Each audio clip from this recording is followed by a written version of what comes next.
오늘도 말씀을 통해서 여러분들이 그냥 예배 드리시지 마시고 하나님께 질문을 하면서 하나님께서 내게 주실 음성과 계획을 알려달라고 질문하시는 가운데 예배의 축복 누리시기를 소망합니다. 옆 사람 축복하면서 말씀 받겠습니다.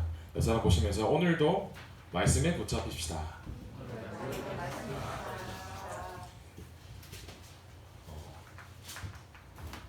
잠깐 말씀 제목이 정신 차려라는 말씀이었습니다. 저는 이 제목을 들으면서 번뜩였어요. 정신 차려야지. 맞아. 나만 잘하면 되는데. 정신 나간 사람들을 보면 왜 이런 말을 쓰잖아요. 혼이 나가 보인다. 혼이 나갔다 이런 말을 쓰기도 해요. 정신 나간 사람들한테. 사람들이 알게 모르게 쓰는 단어들 가운데 영적인 요소들이 참 많습니다. 우리가 죽는다라고 표현하는 말을 다르게 바꾸면 돌아가셨다라고 말하잖아요. 장례식장 가거나 하면 어디로 돌아가셨습니다 이렇게 말하는데 그 말은 즉슨 우리가 어디로 돌아간다는 말이 내포되어 있어요. 죽고 난 다음에 끝난다는 말이 아니라는 거죠. 그 말이 사람은 분명히 내가 태어났던 곳으로 다시 돌아간다 그 말이 아니라 사람은 언젠가는 우리가 어디로 영적인 내세에 돌아간다는 말이 내포되어 있어요. 그 증거가 뭐냐? 아까 말했듯이 사람에게는 혼이 있다는 말인데 정신 문제가 있어서 저 사람은 정신병자야 이렇게 말을 쓰기도 합니다. 그런데 그 말은 정신병자라 그 말 이전에 내가 가지고 있는 나의 영혼이 어느 다른 것에 붙잡히게 된 거예요. 붙잡힌다는 게 참 중요한 말인데 전사님 중고등 시절 때 전사 유도를 했었거든요. 유도를 하는데 사람을 유도를 상대할 때 옷깃을 잡기 위해서 서로가 계속 경쟁을 해요. 누가 이렇게 옷깃을 잘 잡고 흔히 말하면 이제 아구 힘이라고 하는데 누가 사실은 더 아구 힘을 가지고 이 손 힘을 가지고 잘 잡고 힘을 이용해서 넘어뜨린다 그 훈련을 계속 하는 거거든요. 우리가 이 땅을 살아가는데 내가 과연 어디에 붙잡혀 있는지 저는 처음에 이제 인사하면서 말씀에 붙잡히시다 했는데 우리는 영적인 사람이기 때문에 영적인 존재이기 때문에 어딘가에 자칫 잘못하면 잘못 붙잡힐 수가 있거든요. 정신 차려라는 말을 영어로 하면 저는 영어를 잘 못하지만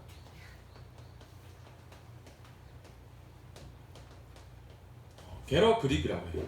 그립이라는 게 우리가 흔히 사용하는 그립감이 좋다 이런 말 쓰는데 그립이 잡히다라는 뜻이 아니라 꽉 붙잡다라고 표현하는 단어가 이 그립이라는 단어예요. 그냥 단순히 잡다라는 단어가 아니라 꽉 움켜짐 이란 말을 그립이라고 합니다. 우리가 무엇을 붙잡아야 되냐? 우리가 누가 칼을 들고 있는지가 그 칼의 사용 용도가 너무 다르거든요. 예를 들어서 요리사가 칼을 들고 있으면 그거는 맛있는 요리를 하는데 쓰이는 칼인 거예요. 만약에 군인이 칼을 들고 있다.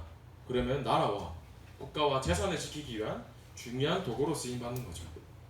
그런데 만약에 이 칼이 도둑이 들고 있다. 그러면 강도가 되어서 사람의 목숨을 위협하는 나쁜 도구가 되는 것처럼 어디에 붙잡히고 무엇을 붙잡느냐가 사실은 너무나 중요한 거예요.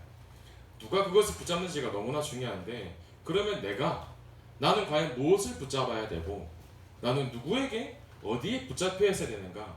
오늘 예배 드리시면서 한번 질문을 해보세요. 정신 차려란 말이 내가 과연 어디에 지금 내 중심을 두고 있고 내가 어디에 붙잡혀 있는지 여러분들은 이 답을 너무나 잘 알고 있어요. 우리가 어디에 붙잡혀야 됩니까?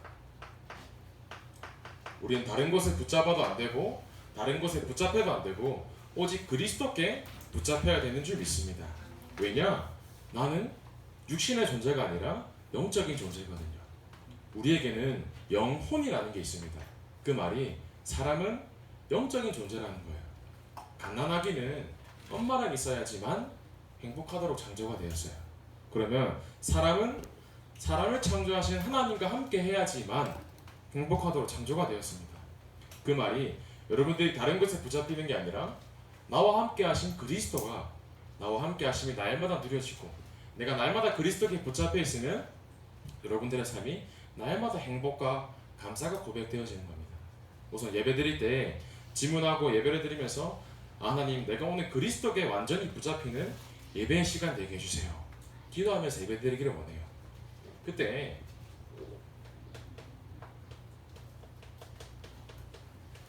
이 말씀이 실제로 내게 잡혀지는 겁니다.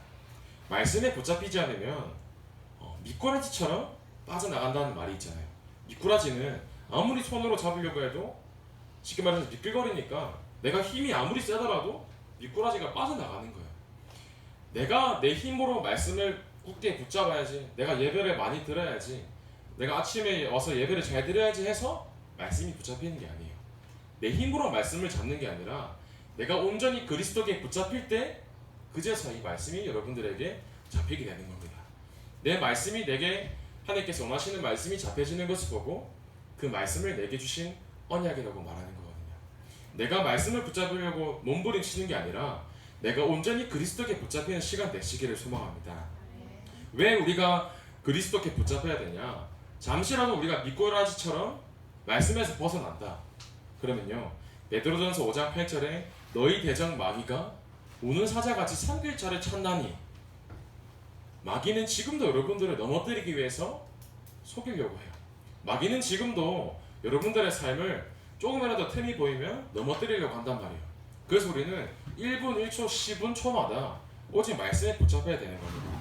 우리가 문설주에 피 바른 날 완전히 죄와 저주 가운데서 해방받은 거예요. 내가 믿음이 작아도 관계없어요. 왜냐? 나는 하나님 자녀니까. 문설주에 피를 바르면 이 마귀 흑암의 세력이 넘어간다고 하는 것을 유월자리라는데, 문설주에 내가 피 한 방울 꼭 찍어 바르더라도 피 한 방울 때문에 내가 사는 거예요. 내가 믿음이 얼마나 크든지, 내가 얼마나 문제에 잘 넘어서는지 관계가 없습니다.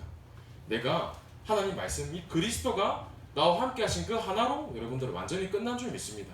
그래서 오늘 다른 것이 아니라 오직 그리스도께 붙잡히는 우리 중고등부 렌트 되기를 소망합니다. 전사님이 어제 재밌는 기사를 봤어요. 6월 8일 날에 논문 발표가 나왔는데, 잘 들어보세요. 나는 여기 해당되는지. 미국의 버지니아 대학교라는 곳이 있습니다. 아이비리그 대학교에서 20위 안에 드는 너무 훌륭한 대학인데, 심리학과의 조셉 엘렌 교수가 논문을 발표했어요. 무슨 논문을 발표했냐? 청소년기에 낭만적이고 열정적인 연애를 했을수록 이제 30대부터 성인기에 이르기까지 혈압에 걸릴 확률이 너무 높아진다는 거예요.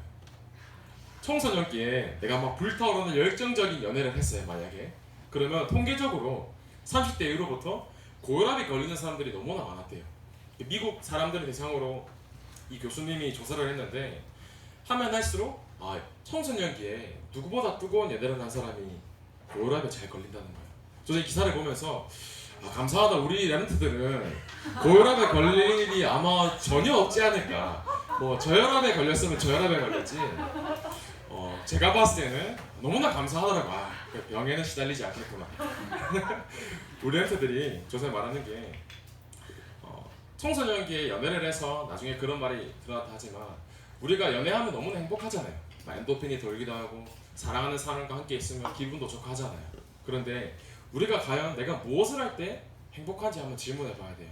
게임을 할 때 당연히 즐겁죠. 친구들이랑 수다 떨고 카페에 가서 맛있는 음료수 마시고 너무나 좋은 일들이 많은데, 그거는 일시적인 즐거움이거든요. 여러분들은 궁극적인 행복을 알고 있습니다. 행복이 뭐냐 했을 때, 나와 함께 하시는 그리스도가 지금도 나를 보호하시고 인도하심이 여러분들에게 진짜 행복이에요. 내가 세상에 말할 수 없는 진짜 행복을 가진 행복자이구나. 오늘 예배 드리시면서 이 고백이 여러분들에게 되어질 줄 믿습니다.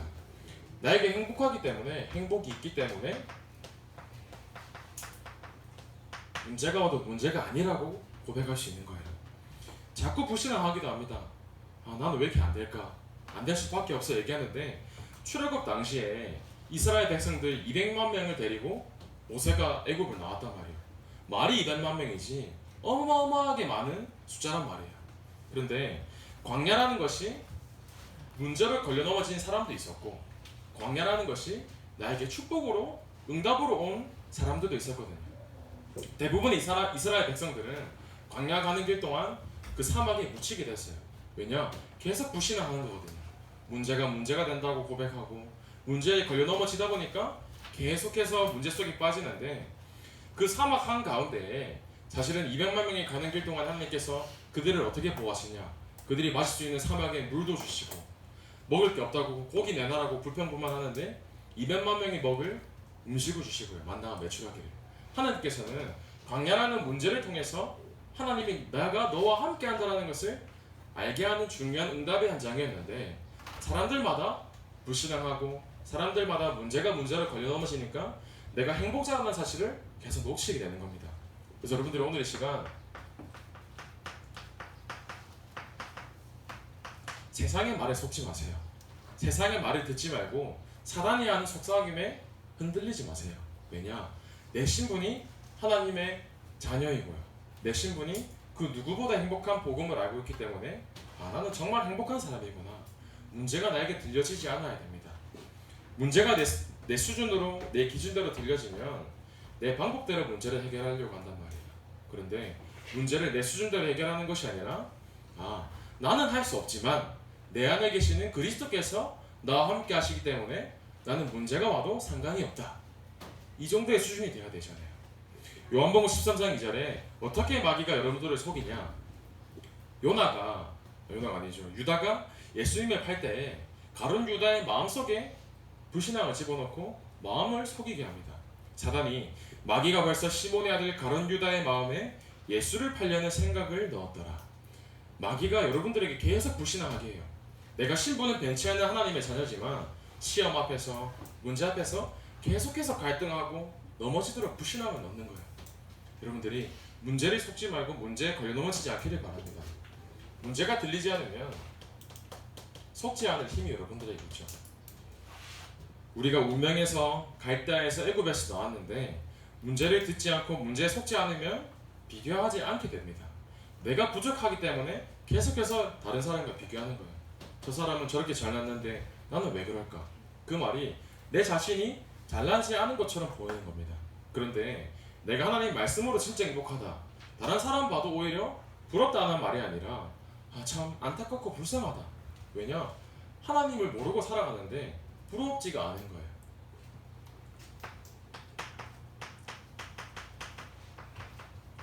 불신앙의 통로가 뭐냐? 비교거든요. 저 사람은 저렇게 좋은 집에 사는데 저 친구는 좋은 엄마 아빠 만나서 저 친구는 좋은 비싼 고액 가외하고 계속 비교하게 되면 사단이 그 비교 의식을 통해서 불신앙을 계속 틀어놔요. 저 사람은 너무나 잘 사는 것처럼 보이는데 내 상황을 보니까 나는 왜 이런 거야? 비교하게 만드는 게 사단이 하는 짓이거든요. 그런데 여러분들이 비교하지 않을 나의 힘이 있어야 돼요. 그게 뭐냐? 내가 오로지 그리스도께 붙잡히는 겁니다. 오늘 이 시간 진짜 내가 누구보다 행복한 사람이구나. 왜냐? 내가 그리스도께 붙잡혀 있기 때문에. 이 고백하시는 행복자의 축복 누리시기를 소망합니다. 그때 되어지는 게 하나님께 예배드리는 거거든요.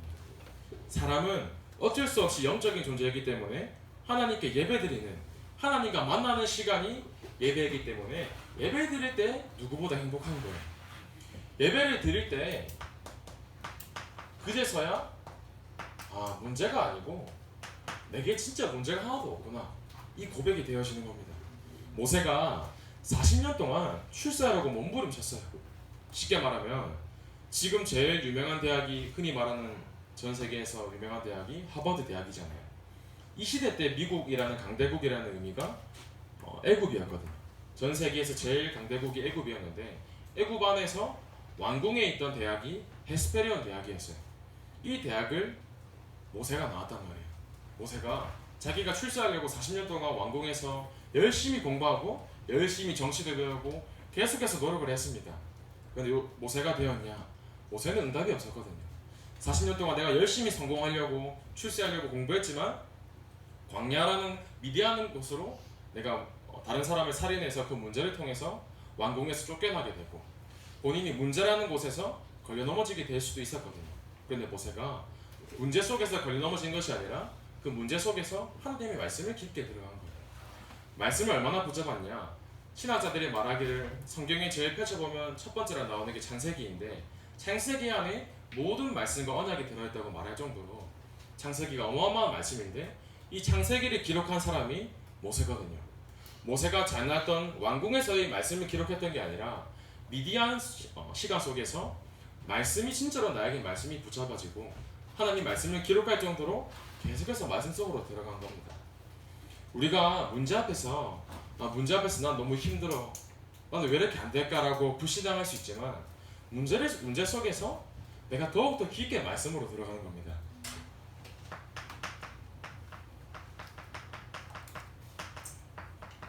마일리지라는 표현을 하셨는데, 마일리지가 우리가 계속 쌓이다 보면 티끌모아 태산이라는 말이 있잖아요. 언젠가는 이 말씀이 계속 쌓이다 보면 나에게 그 말씀이 실제로 정체가 되는 게 느껴지는 겁니다. 모세를 통해서 하나님 여호와께서 10가지 기적을 이루시고요, 피 언약이라는 언약을 통해서 이스라엘 백성들에게 하나님이 나와 함께 하시면 재앙이 와도 문제가 와도 상관이 없구나, 하나님께서 이 말씀을 성취시키시고 보이시는 겁니다. 여러분들이 삶 속에서 하나님이 나와 함께 하시고 이 피 언약인 그리스도가 삶 속에서 체험이 되어져야 돼요. 이 체험은 장로님들이나 하시겠죠. 이 체험은 교회 열심히 다니시는 다른 분들이 하시겠죠. 그게 아니라 렘넌트 중고등학교 시절 속에서 렘넌트 7명들을 보면 어린 시절 속에 이 말씀이 체험되었거든요.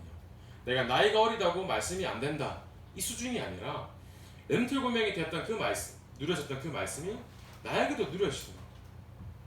진짜로 내 삶 속에서 피 언약이신 예수 그리스도께서 내 모든 문제 해결하셨지, 이 고백이 여러분들의 삶 속에서 되어지는 거예요. 아마 여러분들 주위에 이런 말 많이 하잖아요. 저 사람 왜 저러지? 참 저 사람은 왜 그럴까? 참 이해 안 된다. 사실은 좋은 사람도 이런 말 쓰면 안 되는데 좋은 사람도 모르게 가끔씩 쓰기도 해요. 저 왜 저러지? 어떤 기사를 읽었을 때 저 왜 저럴까?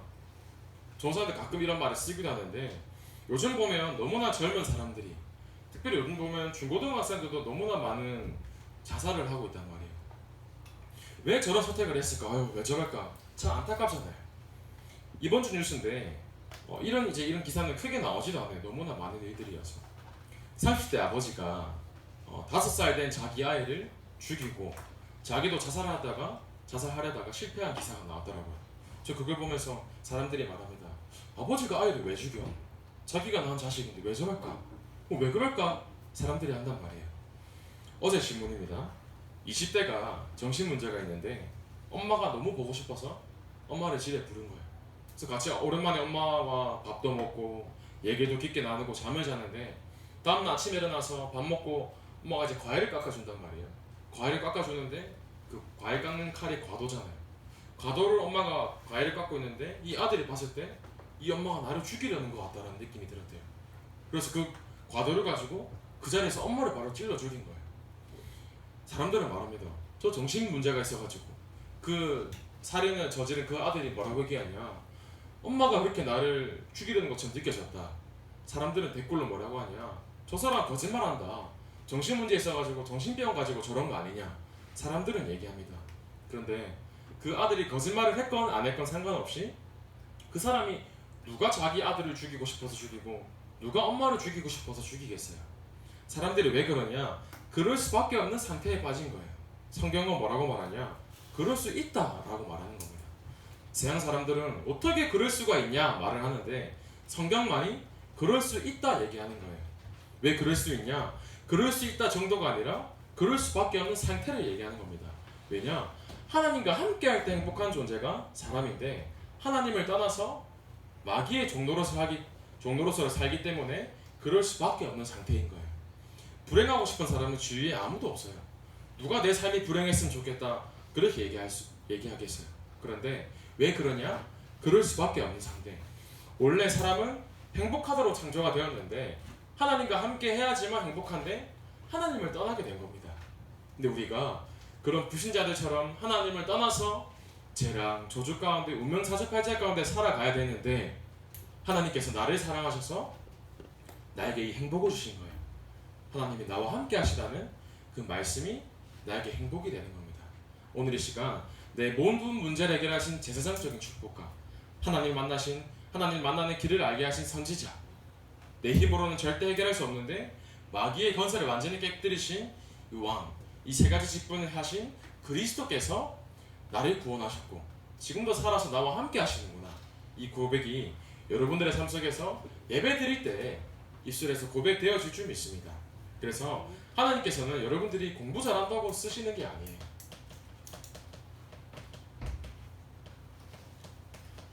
기도가 얼마나 중요하냐? 하나님이 내게 무엇을 원하시는지 발견하는 방법이 기도거든요.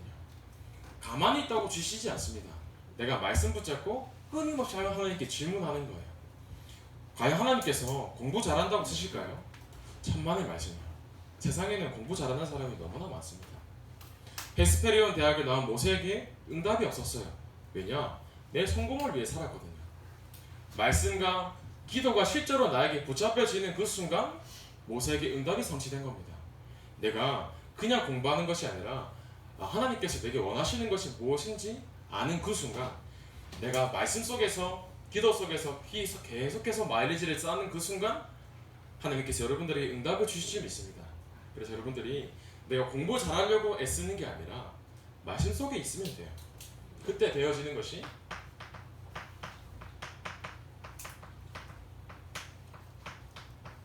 되어지는 전도거든요. 내 힘으로는 절대 불가능합니다. 어떻게 우리가 가나안 땅에 들어가고 요단과 요리고 안악산지를 넘어서 어떻게 7족속 31왕을 정복하겠어요? 내 힘으로 할 수 없지만 말씀과 기도 속에서 응답 속에 있다 보면 다른 사람을 살릴 수밖에 없는 전도의 축복을 여러분들에게 주실 줄 믿습니다. 그래서 내가 행복자이고 예배자이기 때문에 절대로 망할 수 없는 승리자이구나. 문제가 아니고 문제가 와도 문제가 없다라고 고백하기 때문에 앞으로 올 문제가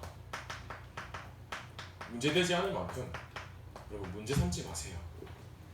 내가 문제에 걸려 넘어지는 그 순간 계속해서 불신앙이 내 속에 쌓이는 거거든요. 불신앙이 내 속에 쌓이는 게 아니라 계속해서 말씀 속에 들어가서 말씀이 쌓이고, 내가 기도 속에서 하나님이 나와 함께 하시는 그 기도의 행복으로 내가 계속 기도가 마일지로 쌓이고, 그때 여러분들에게 학업 현장에, 학교 현장에 증거가 오는 겁니다.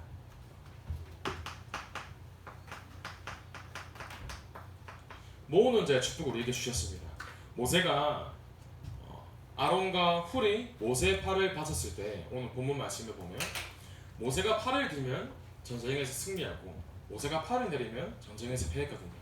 그 말이, 모세는 지금으로 치면 강단 말씀을 선포하시는 목회자이신데 우리가 강단 말씀을 붙잡고 담임 목사님과 교회를 위해서 기도할 때 그 응답이 나에게 성취가 되는 거예요. 이번에 화요일 날에 같이 찬양 기도회를 했는데 찬양 기도할 때 마지막에 담임 목사님과 교회를 위해서 우리가 함께 기도했잖아요.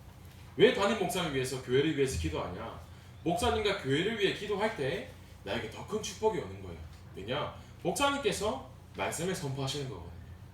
우리가 만약에 중고등국가 정상을 위해서 기도한다, 자신의 하나님께서 여러분들의 삶을 축복하시는 겁니다. 이 응답 속에서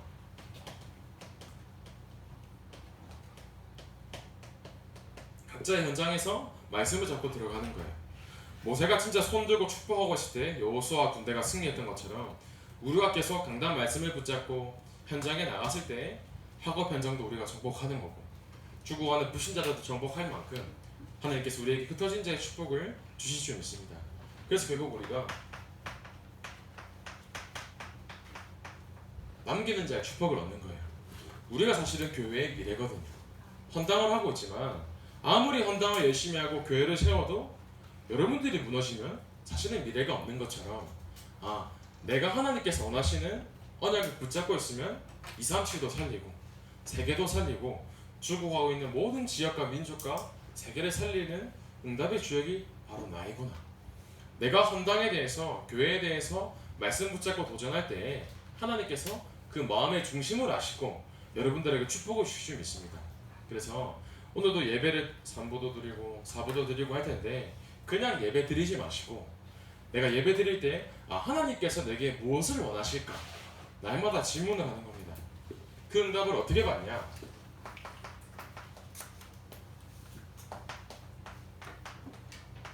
평상시에 나의 모습이 중요한 거예요. 우리가 시험을 치지만 다음날 시험인데 물론 벼락치기로 공부하면 잠깐의 효과가 있을 수도 있지만, 전사님 알기로는 공부 잘하는 사람의 특징은 벼락치기 한다고 해서 성적을 잘 받는 게 아니거든요. 평상시에 내가 어떻게 공부를 차근차근하게 준비하고 내가 얼마나 열심히 했는지가 중요한 것처럼, 왜 우리가 중요한 시합을 놔두고도 운동선수들이 갑자기 시합 앞두고 1, 2주 전에 하는 게 아니잖아요. 운동 평상시에 계속해서 그게 쌓여 있는 겁니다. 내가 당장 내일이 학교 시험인데 뭐 하루 정도 예배 빠지면 되겠지, 물론 맞는 말인데 우리가 하루 빠진다고 해서 성적이 잘 받는 게 아니잖아요. 저 성적을 예로 들었지만 내가 그냥 당장 응답을 받는다 이게 아니에요. 내가 평상시에 어떻게 말씀을 누리고 있는지, 내가 평상시에 얼마나 진짜 말씀이 나에게 행복하고 예배가 되어지는지, 축복 속에 있으면, 여러분들이 평상시에 응답 속에 있으면 이 모든 축복이 여러분들에게 말씀과 언약으로 성취될 줄 믿습니다. 그래서 오늘 하루도 왼종일 예배를 드리지만 예배 드리는 가운데 내가 진짜 정신 차리고 문제를 잡는 게 아니라 하나님 말씀을 온전히 붙잡아야겠구나, 이 고백이 되어지는 우리 중고등부 레몬트 와스 선생님 되기를 기도하고 소망합니다. 살아계신 하나님 감사를 드립니다. 하나님께서 우리의 삶을 통하여서 문제가 아니고 문제가 없음을 고백하게 하신 은혜에 감사를 드립니다. 우리가 하루 연정을 예배드리고 말씀 받을 때 하나님이 내게 무엇을 원하시는지 질문을 통하여서 응답받게 하시고, 우리 연트 삶 가운데서 정말 정신 차리고 하나님의 말씀을 온전히 붙잡을 수 있도록 하나님께서 응답하시고 은혜 허락하여 주옵소서. 살아계신 예수 그리스도 이름으로 기도하옵나이다. 아멘.